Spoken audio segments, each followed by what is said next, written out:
पूरा हिंदुस्तान घूम भी रहे हैं और कई लोगों को घुमा भी रहे हैं। घूमना कमाल नहीं है, कई लोगों को घुमाना भी कमाल है। ये उनकी मुखलिस यारी और मेरे बड़े भाई हज़रतुल अल्लामा मौलाना हाफिज़ कारी फिरोज राहत हिंदुस्तान के खासकर के मधुपुर शहर से उभर कर झारखंड, बिहार, बंगाल में निजामत बहुत शानदार। अल्लाह ताला हमारे बिरादरी के जितने लोग बैठे हैं सबको मदीना शरीफ के हाथ में। आप लोग बहुत खामोश बैठे हैं, एकदम बैठे रहिएगा, कुछ मत बोलिएगा क्योंकि ठंडी की हवा चल रही है। कुछ बोल दीजिएगा तो सुबह दवा भी लेना पड़ेगा। एकदम चुपचाप रहिए, सन्नाटे में रहिए, हम लोग को भी पता नहीं चले कि यहाँ कोई बैठा है और आप लोग ये सोचिएगा हम लोग यहाँ नहीं बैठे। सब जिन्नात हो गए, आप भी जिन्नात हो गए और हम लोग भी जिन्नात है ना। थोड़ा चाचा आप सामने आ जाइए, आप उधर कुर्सी लगाए हैं इस तरह हमको देख रहे हैं, तो सामने आ जाइए, हवा उधर से ज्यादा आ रही है, आपको परेशानी होगी, इधर आइए। नहमदहु व नस्तईनुहु व नस्तगफिरुहु व नु'मिनु बिही व नतवक्कलु अलैहि। अम्मा बाद फौज़ु बिल्लाहि मिनश शैतानिर रजीम। बिस्मिल्लाहिर रहमानिर रहीम। ला इलाहा इल्ला अंता सुब्हानका इन्नी कुन्तु मिनज़ ज़ालिमीन। आइए हम और आप मिलके दरूद पाक पढ़ें। अल्लाहुम्मा सल्लि अला बारिक वसल्लिम सलातन व सलामुन अलैका या रसूलल्लाह सल्लल्लाहु तआला अलैहि वसल्लम। मशीन से खाली आवाज खोल दीजिए, आप मशीन से बेस कम कर दीजिए, मशीन से आवाज खोल दीजिए। जितने खामोश आप बैठे हैं बैठे रहिए, अच्छा है। मगर एक बात याद रखिएगा, जब जुल्म सर पर आमादा हो जाते हैं ना तो फिर अपने हमसाया भी साथ छोड़ जाता है। ये बात अच्छे से याद कर लीजिए आप लोग। जब लोग मसाइबों में फंस जाते हैं तब उसे अल्लाह याद आता है, वरना तो फिर तो लोग पार्टियों में ज्यादातर अपना दिमाग और दिल लगाते हैं। कोरोना आया था तो पूरी मस्जिद भरी पड़ी थी, गलियों में आजान लोग दे रहे थे, जिसे देना नहीं भी आता था वो भी देने की कोशिश कर रहा था। डर था कहीं मौत ना आ जाए, कहीं ऐसा ना हो कि हमें कोरोना हो जाए। पूरे हिंदुस्तान में कई लोग मारे गए, कुछ लोग ट्रेनों से कट गए, कुछ लोग पैदल चल करके आए, उनको कई राह गुजर में कई दुश्वारियों का सामना करना पड़ा। तो सिर्फ बात इतनी सी थी कि जब हल्का सा जबर पड़ता है तो फिर जेर हो जाता है, और जब जेर पे जबर पड़ जाए तो पेश हो जाता है। पूरा संजीदगी के साथ मुझे 20 मिनट सुनिए, फिर वक्त रहा तो इंशाअल्लाह 1 से 1.5 घंटा भी बोलेंगे, मगर सिर्फ 20 मिनट सुने आप लोग। यही खामोशी रखिएगा, अच्छा है आपके लिए तो बहुत अच्छा है। यही खामोशी रखिएगा। इसी खामोशी ने तो आपको बेघर कर दिया, इसी खामोशी ने आपके हक को छीन लिया, इसी खामोशी ने अपने लोगों को दर्द दिया है। अपने समाज से कोई लीडर खड़ा हो जाए, हमारे गांव में कोई मुखिया खड़ा होता है तो उसे हराने के लिए मेरे ही घर से कोई नौजवान खड़ा होता है। कोई लीडर खड़ा हो जाए, अगर इस गांव में अगर 1200 लोग हैं तो अपने ही कौम के लोग 1200 में 300 से ज्यादा, कह ले तो 25, 26, 27, 28, 50 लोग खड़े होते। क्यों? फला को मुझे हराना है। यही खामोशी आपको बहुत काम आने वाली है। आला हज़रत ने बरसों पहले इत्तेहाद चलाया था। आला हज़रत ने बरसों पहले एक कलम चलाया था। लोगों को बड़ी बुरे लगे थे बात कि बरेली शरीफ तो फितना फैलाता है, मसाइल और मसलक की बातें करता है। मगर याद रखिए, आज जो कौम कलमा पढ़ने वाली ला इलाहा इल्लल्लाह मुहम्मदुर रसूलुल्लाह जो खुद को कहे मुसलमान है, मगर इसी दुबई के अंदर हर मस्जिद से 8 किलोमीटर के दूरी पर जिसने शराब खाने खोल के रखे हो, जिसने लंगा नाच नचाया हो, फलस्तीन चलता रहा, गाजा चलता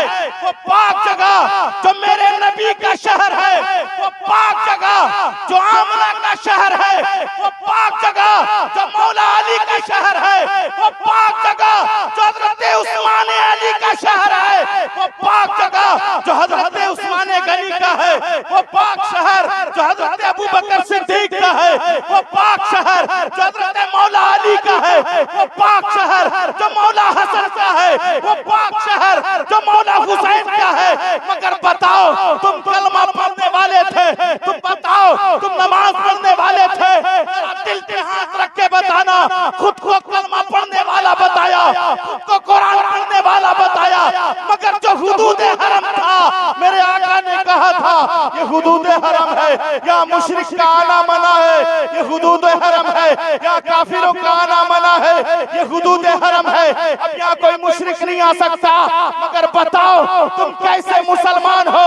उसी हुदूद हरम में तुमने मुशरिक खातून को बुलाया, उसी हुदूद हरम में तुमने काफिर कौम से, एक कबीले से एक गैर महरम को बुलाकर खड़ा किया। कहते हो हम मुसलमान हैं, कहते हो हम नमाजी हैं, कहते हो, मगर याद रखो तुम पर एक ऐसा अज़ाब मुसल्लत होगा, अगर तू बचा है तो याद रखो मेरे मुस्तफा के सदके बचा है, वरना तू भी डूब कहीं जाता।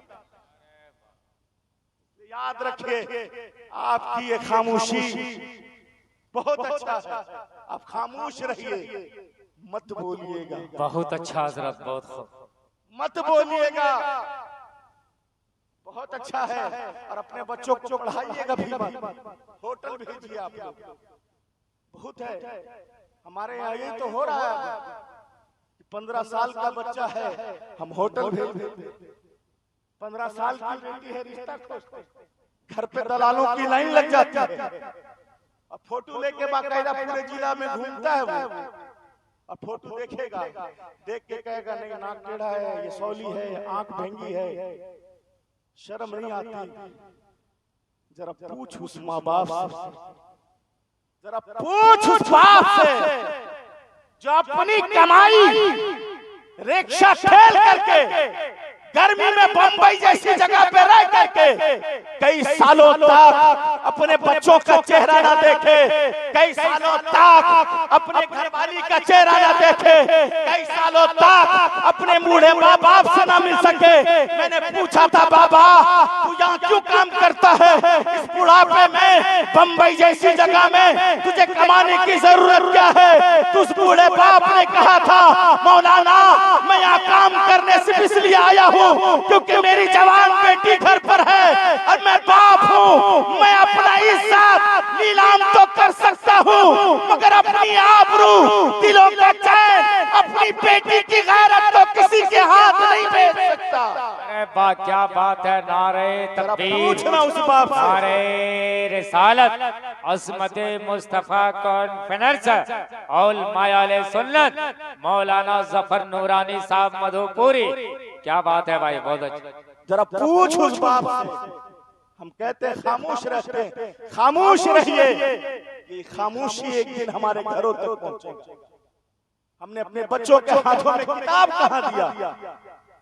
और हम लोग तो राजनीति भी तो अब इस तरह का है कि हमारे लीडर का तो कहना ही नहीं है, शराब पिला करके वोट लेते हैं, ये सच्चाई है। इलेक्शन नजदीक है, वो लीडर, वो समाज जो अपने आप को रहनुमा कहता हो और नौजवानों को शराब पिला करके कहता हो कि हम तुम्हारे चाहने वाले हैं, तो याद रखना जो इज्जत, जो शौहरत मदीने वाले आका तुम्हें दे सकते हैं, ये लीडर कोई एमपी तुम्हें हरगिज नहीं दे सकता।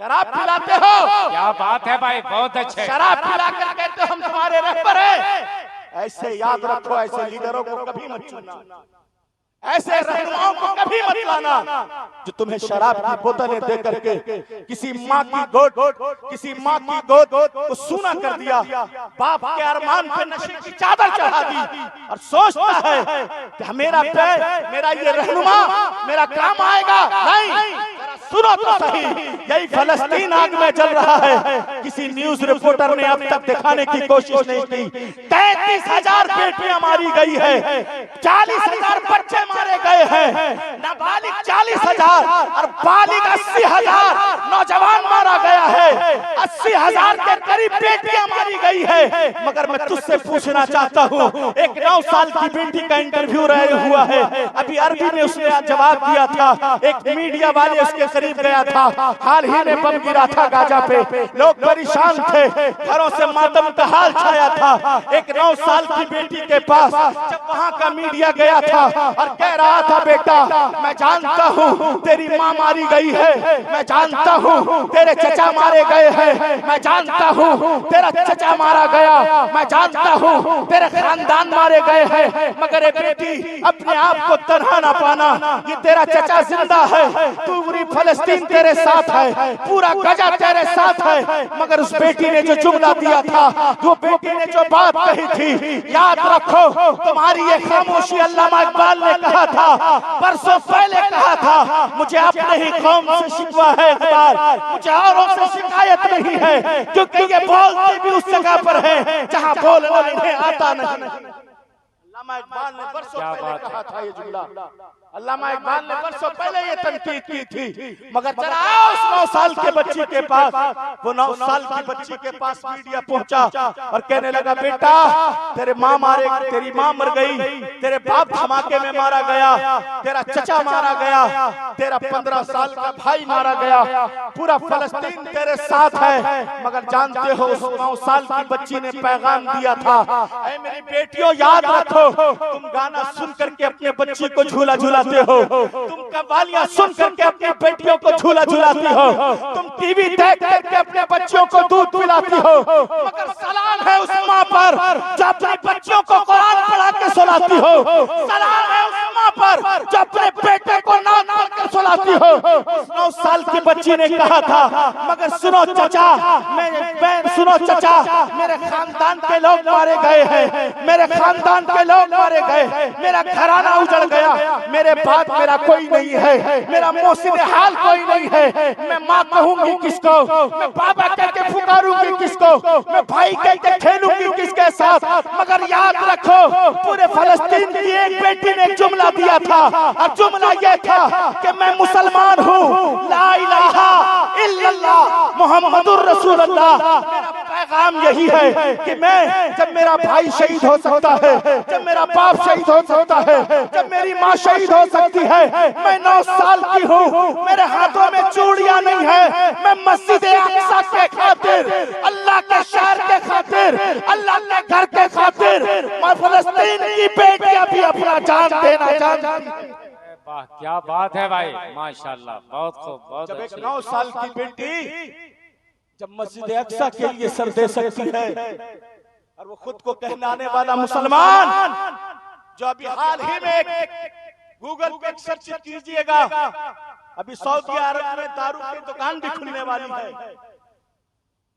फराज ने सही कहा था, जो काबे के कमाई से पीते हैं शराब, फराज ने बहुत पहले ये शेर कह दिया था, जो काबे के कमाई से पीते हैं शराब। लोग हज करने के लिए जाते हैं, जानते हैं कितने आबरू के साथ, कितने चैन दिलों को छोड़ आते हैं मदीना में, मगर वो बुज़दिल मुसलमान, खुद को कहलाने वाला मुसलमान, और अभी सऊदी अरब में शराब की दुकान खोलने वाला है। मगर इतने बड़े लोग, याद रखो, ममालिक मुसलमानों की कंट्रियां, मगर किसी की जबान पर रे तक ना आई। कितने बच्चियां शहीद हो गई, कितने बेटे मारे गए, कितनी मायों का कलेजा उजड़ गया, कितनी माएं बेवा हो गई, कितने बाप के किरदार सूने हो गए।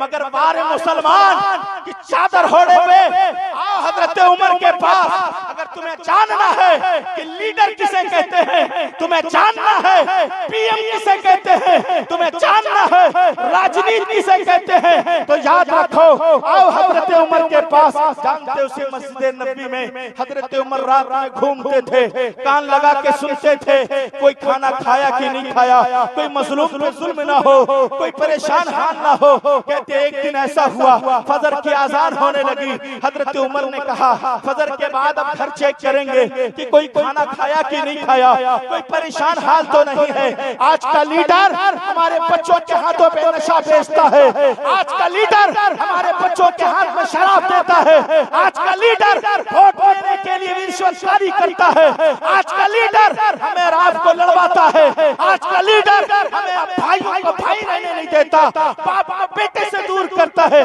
मगर थोड़ा करीब आओ, हजरत उमर कहते फजर के बाद में निकला, नमाज पढ़ी, गली में घूमना शुरू किया। मैंने देखा एक बूढ़ी है जो बूढ़ी है बैठकर रो रही थी। मैंने अपने गुलाम को भेजा का दरवाजा खुलवाओ उसका, ये सिसकियां मार के क्यों रो रही है। उस बूढ़ी से कहा अम्मा दरवाजा तो खोल। कहने लगे कौन हो? अम्मा मैं तेरी मदद के लिए आया हूँ, दरवाजा तो खोल। जानना चाहते हो नौजवानों तुम्हारा मसला कैसा है, तुम्हारा किरदार कितना अच्छा है, जरा समझो तो। अब भी तो बोलना शुरू करो, अब भी चेहरे पे दाढ़ी तो रखो, अभी सुन्नत के कातिल ना बनो। तुम सुन्नत के कातिल बन गए, तुम्हारी दुआ कबूल ना होने लगी, तुम सुन्नत के कातिल बन गए, तुम अपने बाप से दूर हो गए, सुन्नत के कातिल बन गए, दुनिया तुझे पत्थरों से मारने लगी, तुम सुन्नत के कातिल बन गए, ये दुनिया तुझे मुशरिक समझने लगा। मेरा किरदार तो बड़ा था, मेरा अंजाम तो बड़ा था, मेरा इस्लाम तो बड़ा है। मगर जानते हो हजरत उमर के गुलाम जाते हैं, दादी अम्मा को कहते अम्मा तू रोती क्यों है? कहने लगी 3 दिन हो गया है, खाने को कुछ नहीं है, मेरा शौहर भी नहीं है, मेरे बच्चे भी नहीं है, मुझे शिकायत है, उमर से शिकायत है, और मैं उमर से शिकायत करती हूँ। वो हुक्मरान कैसा है जिसने मेरी खबर न ली, जिसने मेरे बारे में जानने की कोशिश न की। मैं ये शिकायत जब मैं दुनिया छोड़ करके जाऊंगी, जब मैं दुनिया छोड़ करके जाऊंगी तो मैं अल्लाह के रसूल के बारगाह में शिकायत करूंगी कि आपकी उम्र ने मेरा ख्याल न रखा। आज मेरा कोई मुखिया बनता है ना तो जीतने से पहले आपके बीच में होता है, और जीतने के बाद उसके दरवाजे पे आपको जाना पड़ता है, वो आपके दरवाजे पे नहीं आता। मगर आओ हजरत उमर के पास, वो दरवाजे पे खड़े हैं। कहने लगे अम्मा क्या बात है?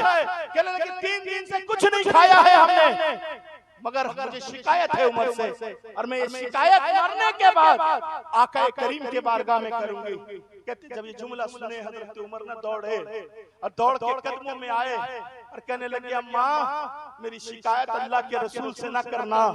अम्मा उमर बड़ा कमजोर है, अम्मा उमर बर्दाश्त नहीं कर सकता, माफ कर दे उमर को। कहने लगी नहीं मैं उमर से शिकायतें करूंगी, मैं अल्लाह के रसूल से शिकायत करूंगी उमर के बारे में। उसे किसने बैठाया है मसनद पे, उसे किसने बैठाया है अमीरुल मोमिनीन बनाकर? वो इस्तीफा दे, अगर रयाओं का ख्याल ना कर सके उसे इस्तीफा दे देना चाहिए। हजरत उमर दौड़े हैं, दौड़कर अपने घर गए, जिसके घर में 50 नौकर हो, जिनके घर में काम करने वालों का लाइन लगा हो, वही हजरत उमर है। अपने पीठ पे आटा लादा है, अपने पीठ पे चावल लादा है। जब चलने लगे थे, जानते हो उनके घर के नौकरों ने कहा था उमर लाइए वो अपना सामान मुझे दे दीजिए, मैं ले चलता हूँ। तो हजरत उमर ने गिरेबान पकड़ कर कहा था अरे अनाथा तू क्या मेरा बोझ हश्र में उठा सकेगा? उस नौकर ने कहा था, उस नौकर ने कहा था मैं आपका बोझ मैं कयामत के दिन नहीं उठा सकता। तो हजरत उमर ने जवाब दिया था फिर तन्हा उमर को अपना काम करने दे। हजरत उमर कहते लेकर के चले हैं, जब लेकर के आए हैं आके अम्मा के पास रखा है, ये खाना लाकर पहुंचाया हो, चावल लाकर दिया हो, आटा लाकर के दिया हो। फिर हजरत उमर हाथ बांध कर खड़े हैं, कहने लगे अम्मा तू 3 दिन तक खाना ना खाई, उमर को मालूम नहीं था। अम्मा 3 दिन तक तेरे चूल्हे न जले, उमर को मालूम नहीं था। 3 दिन तक तेरे अंदर भूख की शिद्दत तुझे तड़पाती रही, उमर को मालूम नहीं था। वही हजरत उमर है जिनकी हुकूमत 22 लाख मुरब्बा किलोमीटर पे हुकूमत थी। थी, ऐसा अमीरुल मोमिनीन था। उस बूढ़ी के लिए, उस सईफा के लिए आपने चूल्हा जलाया है, जो उमर ने कभी चूल्हा ना फूका हो, जिस उमर ने कभी आग ना जलाई हो। मगर जरा सोचो, वो अमीरुल मोमिनीन जानते चूल्हा जला रहे हैं, दाढ़ियों से धुआं निकल रहा है, चूल्हा फूंक रहे हैं, फिर जानते हैं, फिर आटा साना है, सान करके तवा चढ़ाया है, फिर आपने रोटी पकाई है, पका करके उस साई को दिया है, उस दादी अम्मा को दिया है, और फिर खिला लेने के बाद कहने लगे, अम्मा तू सब कुछ करना मगर आका से शिकायत न करना, उमर बड़ा कमजोर है, बड़ा कमजोर है, सामना मोहम्मद अरबी का नहीं कर सकता है। अरे उमर तो बकरियां चराने वाला था, उमर के बाप तो बकरियां चराया करता था। आज जो इज्जत की ताज उमर के सर पर है, ये किसी और के बदले नहीं, किसी दुनियादार के बदले नहीं, बल्कि अहमद मुख्तार के सर पर। क्या बात है, नारे तकबीर, नारे रिसालत और मायाले सुन्नत। बहुत अच्छे भाई, बहुत खूब। जानते हैं उस बुढ़िया ने खाना खाया, खाने के बाद कहने लगे, तुझे अमीरुल मोमिनीन बनना था, तुझे बनना था। कहने लगे चल उमर को माफ कर दे, चल माफ कर दे। कहने लगे तू बड़ा अच्छा है, अगर तू कह रहा है तो चल मैं उमर को माफ कर देती हूँ। कहने लगे ऐसे नहीं दादी, ऐसे नहीं, चल ले इस कागज पे लिख। दादी ने कहा था मुझे लिखना नहीं आता, मुझे पढ़ना नहीं आता, मैं लिखना नहीं जानती हूँ। कहने लगी मैं लिख देता हूँ, तू अपना अंगूठा लगा दे। कहा ये मैं कर सकती हूँ। उसने लिखा कि दादी ने हजरत उमर को माफ कर दिया है, इससे राजी है। ए अल्लाह मैं उमर से राजी हूँ। अम्मा अपना अंगूठा लगा। फिर अंगूठा लगाने के बाद हजरत उमर ने हजरत उस्मान गनी को ये रुका दिया था और देकर कहा था कि मैं दुनिया छोड़कर जब चला जाऊं, ये रुक्का मेरे कब्र में डाल दीजिएगा, मुझसे मेरा खुदा पूछेगा ना, उससे पहले मैं कहूंगा ऐ मेरे परवरदिगार, एक बुढ़िया नाराज थी, उसे भी मैं राजी करके दुनिया छोड़ करके तेरे बारगाह में आया। ये हजरत उमर का किरदार था, ये मुसलमानों का किरदार था। मगर हमने अपने बच्चों को पढ़ाया नहीं, हमने अपनी बेटियों को पढ़ाया नहीं, हमने अपनी बेटियों का रिश्ता तलाश किया और उसके बदले में बेटा बेच दिया। हमने अपने बदले में बेटे को चूल्हों में ढकेल दिया।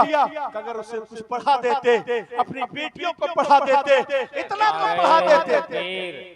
नारे रिसालत, शारे इस्लाम मामून रशीद नईमी बंगाल, शारे इस्लाम अय्यूब फैजी साहब गिरिडीह, नारे तकबीर, नारे रिसालत। बहुत अच्छा भाई। देखिए मुल्क हिंदुस्तान के दो कोहिनूर हीरा, एक तरफ मामून रशीद और एक तरफ अय्यूब फैजी साहब, बहुत अच्छा लहजे के मालिक। अभी हाल फिलहाल में बांग्लादेश से पता नहीं बांग्ला बोलते, बांग्ला ही में नात कहीं नहीं पढ़ते, आदमी को असर भी हो जाता है। आप लोग सुनेंगे 5 मिनट और मुझे बोलना है।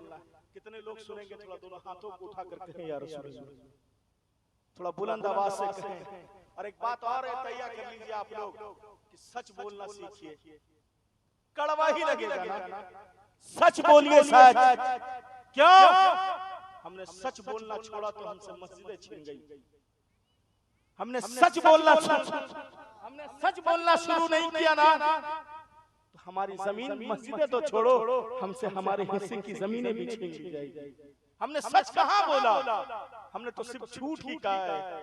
हमने सच का रंग चढ़ाया नहीं। कहने का तो हम मुसलमान हैं, हर अपने नाम से पहले मोहम्मद लगाते हैं। मगर याद रखना, मर के तुझे कहाँ जाना है पता है? मौला हुसैन के बारगाह में जाना है। अल्लाह के रसूल वहाँ होंगे तो मौला हुसैन भी वहाँ होंगे।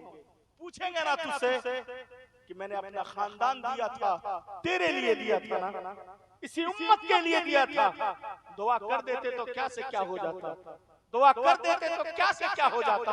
मगर मैंने खानदान दिया था तेरे लिए। मगर ए मेरे नाना की सुन्नत के कातिल, तुमने तो चेहरे पे दाढ़ी सजाने को भी तुमने फैशन समझा। तुम तो दाढ़ी नहीं रखते इसलिए कि मेरा बॉस क्या बोलेगा, मुझे लड़की कौन देगा। मगर याद रखो, एक बात बोल करके जाता हूँ, याद रखना, शेर के मैदान में बकरियां नहीं रहती। याद रखो, शेर के मैदान में बकरियां नहीं रहती, और बकरियां कभी शेर बेटा नहीं पैदा करती, वो हमेशा बुज़दिल पैदा करती है। मगर शेर के बच्चा शेर ही होता है। याद रखो, हर बेटी के नसीब में आलिम दीन तो नहीं होता, मगर हर आलिम दीन के नसीब में एक बीवी जरूर है। दाढ़ी जरूरी है, दाढ़ी जरूरी है। सुन्नत के कातिल मत बनो। तुम कहते हो कि मेरी दुआ कबूल नहीं होती, कड़ा झांकना, मगर क्यों? मैं सिर्फ इसलिए कह रहा हूं कि आज इतने लोग बैठे हैं, इतने लोग बैठे हो, थोड़ा दिल पे हाथ रख के बताना कि कोई अल्लामा फजल हक खैराबादी को जानता भी है? कभी नहीं। हमने इतिहास पढ़ना ही छोड़ दिया, हमने औरत के बारे में जानना ही छोड़ दिया। कभी मुमताज कादरी का इतिहास तो पढ़ो, जानो तो सही कि मुमताज कादरी कौन था, अल्लामा हक खैराबादी कौन थे। इसी हिंदुस्तान के लिए सर दिया है अल्लामा हक खैराबादी ने, काला पानी काटा था। और आपने एक जुमला कहा था जेल के अंदर कि मैं अपने आप को मैं इस वतन के लिए दे रहा हूँ, मुझे डर तो इस बात का है कि मेरे अपने कहीं मुझे भूल ना जाए, मुझे तो डर इस बात का है कि मेरे अपने ही मुझे बेगाना ना समझे। हमने असर छोड़ा, आज मस्जिद छीन गई। हमने जोहर छोड़ा, हमसे मस्जिद छीन गई। हमने ऐसा छोड़ा, हमसे मस्जिद छीन गई। हमने झूठ बोला है, हमने चोरियां की है, हमने गीबत किया है, हमने यारी की है, हमने नशा से दिल लगाया, हमने बेवफाई की है। मगर याद रखो तुम मुसलमान थे, तुम्हारा किरदार तो बड़ा था, मगर याद रखो अगर अब भी तुमने सच्चाई का दामन न पकड़ा, अब भी तुमने सच न बोला, तो वो दिन दूर नहीं है कि तुम्हारे घर भी तुमसे छीन लिए जाएंगे। कब जागोगे नौजवान, कब जागोगे? कब तक फेसबुक में शुक्रिया अदा करोगे? कब तक व्हाट्सएप में शुक्रिया अदा करोगे? कोई हादसा होता है, बड़ी अफसोस के साथ लिखते हो, कोई हादसा होता है, फोटो खींच लेते हो, लगा देते हो, मगर ये नहीं सोचते कितने मजलूम मारे गए, ये नहीं सोचते इतनी बेटियां मारी गई। अगर तेरी बेटी मर जाती है तो पूरा मोहल्ला शोक मनाता है, तेरा बेटा मर जाता है पूरा मोहल्ला रोता है। मगर जहाँ 40,000 बच्चियां मरी हो, जहाँ 40,000 बच्चे मरे हो, जहाँ 1 लाख से ज्यादा नौजवान मरा हो, कभी तुमने दुआओं में याद किया है? कभी तुमने उनके नाम की कुरान की है? अरे वो अपने घर के लिए नहीं लड़ रहे हैं। आज दुनिया कहती है हक की बात करने पर हमें आतंकवादी कह दिया जाता है, हमें हक की बात करने के लिए हमें जालिम कह दिया जाता है। मगर याद रखो हक मांगना यह आतंकवादी का काम नहीं है। हक मांगना तो हर हिंदुस्तानी का अपना हिस्सा राइट है। हक मांगने के लिए अगर कोई हमें बुज़दिल कहेगा, हक मानने के लिए हमें कोई नादा कहेगा, याद रखो हम हक मानते रहेंगे। हक को मांगना पड़ता है। अगर हक ना मिले तो अपनी आवाज सदा बुलंद रखना, चाहे तुम घर में भी रहो, मस्जिद में भी रहो, बाहर भी रहो, सच्चाई का दामन हमेशा थामे। हमने सच्चाई छोड़ दिया है, हमने सच्चाई का दामन छोड़ दिया। हमने तो अपने आप को ढाल लिया, सच्चिल्ली है हम शादियों में, बारातियों में। और आजकल तो लोग जाते ना मधुपुर मार्केट करने के लिए। मेरा भाई रमजान का टाइम आएगा ना तो अपनी बेटी को लेकर के जाएगा, कहेगा मेरी बेटी को 9,000 का पसंद देना पड़ेगा। मगर थोड़ा तुम ये नहीं देखे कि मेरे मोहल्ले में कितनी गरीब बेटियां, कभी ये नहीं देखा हमने। इसलिए तो आज मस्जिद छीन गई मेरे दोस्त। कभी ये नहीं देखा साहब आपने कि दूसरे मस्जिद का नंबर लग गया है, वहां भी पूजा शुरू होने वाला। क्या कर लोगे आप? कुछ लोग तो कहते हैं वहां क्या नमाज पढ़ने जाएंगे हम लोग। कितने बुज़दिल हो गए हो तुम लोग। हमारा किरदार तो ऐसा था कि जब हम दुआ करते थे बारिश हो जाती थी, जब हम कह देते थे तो वो काम बन जाता था। उठाओ ना इतिहास 100 साल पहले का। मेरा बाप पढ़ा लिखा नहीं था, मेरी माँ पढ़ी लिखी नहीं थी। बेटे को बुखार लगता था ना तो एक डॉक्टर 12 गांव में एक डॉक्टर होता था। लोग उसे बुलाने नहीं जाते थे, मगर माँ कुल्लाह व शरीफ पढ़ के फूंक देती थी तो बेटा ठीक हो जाता था। माँ पढ़ना नहीं जानती थी, सिर्फ बिस्मिल्लाह कह के फूंकती थी तो बेटा बीमारी से शफा याब पा जाता। मगर किरदार कहाँ है? और मेरा नौजवान सलूट है।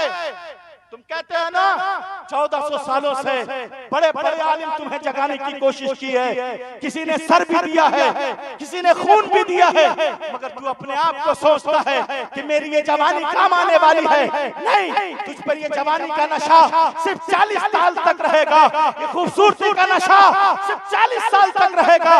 ये पैसे का नशा सिर्फ 40 साल तक रहेगा। 40 साल के बाद तेरी बीवी भी तुझे नहीं देखेगी। 40 साल के बाद तेरा बेटा भी तुझे नहीं देखेगा, 40 साल के बाद तुझे वो हसीन लड़कियां भी नहीं देखेगी, 40 साल के बाद ये जमाने वाला भी नहीं देखेगा, 40 साल के बाद तेरे पैसे खत्म हो जाएंगे, तेरी जवानी खत्म हो जाएगी। उस वक्त तेरे पास अगर बचा रहेगा तो तेरा कामिल ईमान रहेगा, अगर ईमान रहेगा तो जज्बे के साथ यहाँ भी कामयाब रहेगा और वहाँ भी कामयाब। वाह, सुभान अल्लाह, सुभान अल्लाह। क्या अपने अंदर डालो ना नौजवानों, अब भी तो कम से कम अपनी मस्जिदों को भरो, हक बोलने का कोशिश करो, डरो मत, क्योंकि याद रखना अपना हक मांगना, इसी हिंदुस्तान में अपना हक मांगना हमारा राइट है। ये वतन मेरा है और मेरे बाप का है, क्योंकि याद रखो वो दुनिया का पहला इंसान, हम आदमियों का बाप हजरत आदम इसी हिंदुस्तान में तशरीफ लाए। ये वतन तो हमारा है, कोई भी मैच पाले, कोई भी कुछ बोलने से थोड़ी ना होता, मगर याद रखिएगा आप हक बोलिए, हक बोलिए, डरिए मत, नमाज पढ़िए, मस्जिदों को भरिए और अपनी बेटियों से कहिए कि मोबाइल मत लो, अब तेरे हाथों में किताबें होनी चाहिए, कुरान पढ़ो। क्यों कि अगर तू कुरान पढ़ेगी तो तेरे नस्ल से बच्चा जो पैदा होगा वो सलाहुद्दीन अय्यूबी तो नहीं बन सकता, मगर गुलाम सलाहुद्दीन अय्यूबी जरूर पैदा होगा। वो गौस से आज़म तो नहीं पैदा हो सकता, इमाम मोहम्मद रजा तो नहीं बन सकता, मगर गुलाम अहमद रजा बनकर के दुनिया में जरूर आएगा। जिंदगी ने वफा किया, इंशाअल्लाह फिर हाज़िर किस्मत होगी, फिर हाज़िरी होगी, फिर कई घंटे की गुफ्तगू होगी। आप लोगों ने बड़े आराम से सुना है, अल्लाह ताला आपके आने को कबूलियत अता फरमाए।